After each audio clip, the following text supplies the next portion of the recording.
Alright, good morning mga ka-sniper. So today, ipapakita ko sa inyo yung ating mga bagong unit.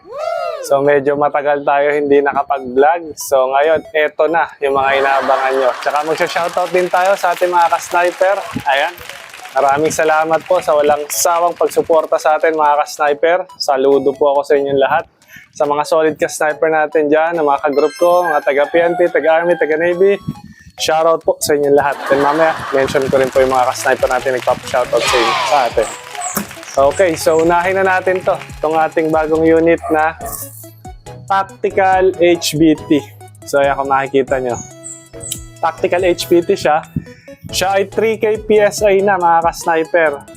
Ayan, 3K PSI with barrel band. Big tank na po ito kaya tinawag na tactical. Naka-tactical na po siya. Naka T7, T6 alloy na CNC.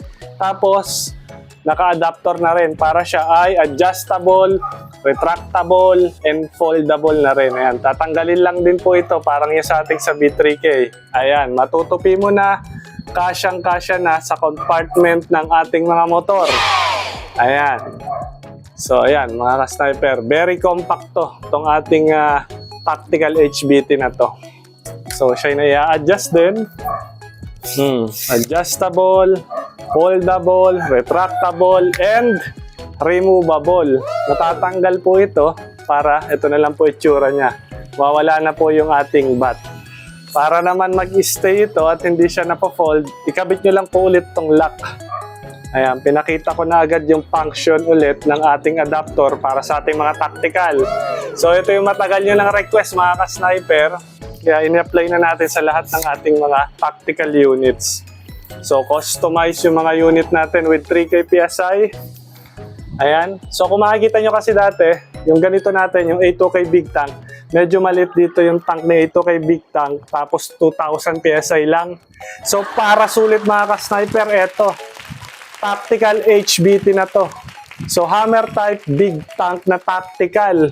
Tapos 3K PSI na, hindi na kayo mabibitin. At yung rating niya, yung power niya, di mas maganda, di hamak doon sa dati nating A2K Big Tank.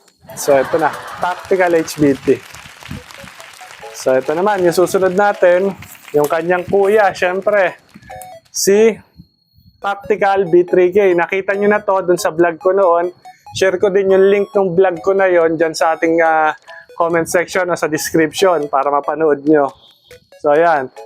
Makikita nyo, ganun din. May adapter, adjustable, retractable, and foldable na rin siya. Sabi ko nga, sa lahat ng tactical natin, in-apply na natin yung request nyo, mga ka-sniper. Pinagsama-sama na natin para always best and good quality yung ating mga unit, no? So, 3K PSI din to. Kung makikita nyo lang, meron tong front and rear side. Front and rear side. So dahil nga customize tayo dito, makakapag-request kayo sa atin kung gusto nyo palagyan ng front and rear side. So additional lang naman yun ng kapraso para syempre sa labor and sa materials na gagamitin natin, no? So yun yung ka-sniper. Yun ang kagandahan ng customize. So this is not paid promotion. Ito po ay ating mga unit na pinapakita sa inyo para makita nyo ating mga honest review. Yan yung ating mga info. So, ayan po. Tapos, meron din tayong 24 inches. Gaano kahaba yung 24 inches? Ito. 24 inches. Ayan, meron tayong 24 inches dito. Susukatin natin. Nakita ko sa inyo yung barrel. Ayan, no? 24 inches. Ayan, 24. Kung kita dyan. So, ito yung ating B3K na version 2. So, B3K na version 2. Napakaganda. Naka-thumb hole. Executive yung bat niya. May butas dito. Para sa mahilig sa mga ganitong style. Para nakalusot yung thumb hole. Then, ganitong posisyon. Komportable sa mahilig sa mga ganitong style. So, ayan. Hammer type din po siya. Naka-swing. Tapos, 3K PSI.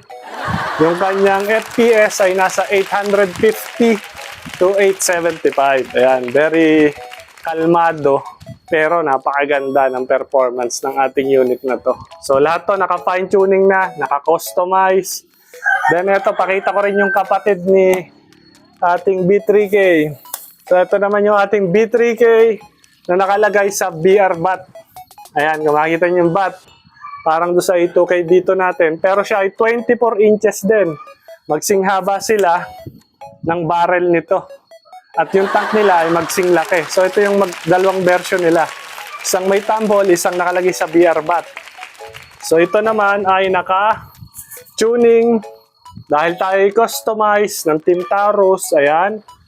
So ito ay naka-tuning sa 875 to 900 pagka nilabas natin. Pero ito, dahil ito itetest pa natin, ito ay nakalagay sa 975 to 1000 FPS itong isang to.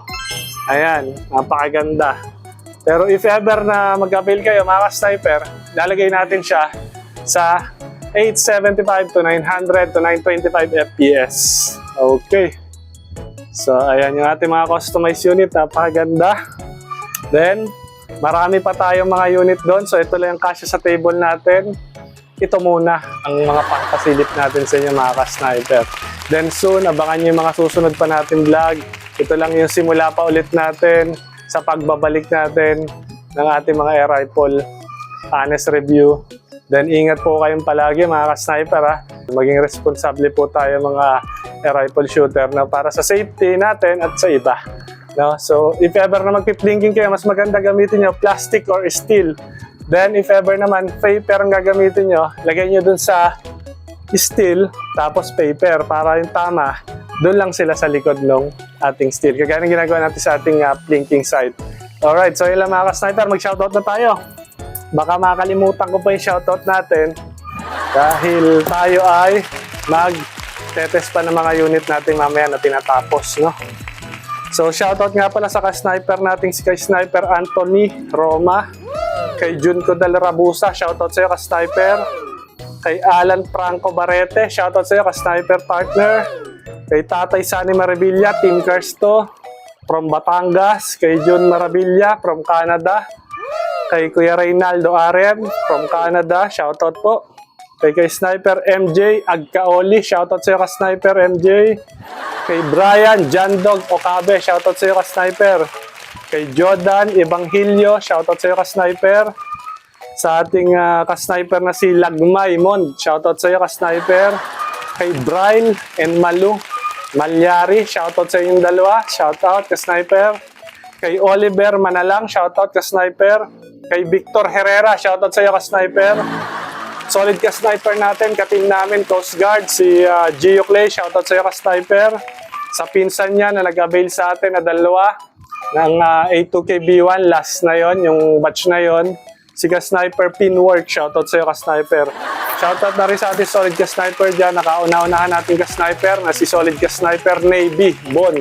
Saka kay batchmate niya, kay Jomar Florendo. Ayan, shoutout sa inyo. Susunod ko na shoutout yung iba natin mga ka-team. Then, ingat palagi mga ka-sniper.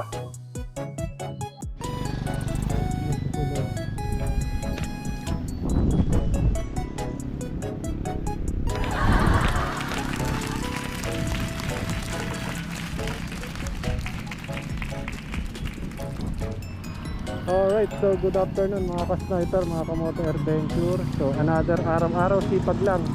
So nandito tayo today, kasama natin si ka-sniper Clip. Ayan, papadala kami ng package. So tatlong package siya para sa ating mga solid ka-sniper na nagpili at nagtiwala sa atin. So ayan, papadeliver natin sa kanila to. So nandito pa yung isa. So bali tatlo yan. Alright, tara samahan nyo kami ni ka-sniper Clip sa ating pagpapadeliver. Okay, para sa mga interesado, nandyan sa ating description yung way kung paano nyo mga contact sila sa atin. So let's